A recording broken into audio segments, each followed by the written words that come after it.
Tallinna linn on rajamas Lasnamäe algusse Pirita nõlvale Eesti kõige nüüdisaegsemat tipphaiglat, Tallinna haiglat.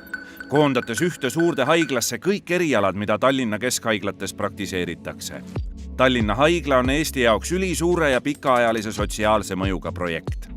Üks trump modernse haigla puhul on see, et uus haigla võimaldab kasutada parimaid ja nüüdisaegsemaid kõrgtehnoloogilisi võimalusi, mida vanades haiglahoonetes pole tihtilugu võimalik kasutada.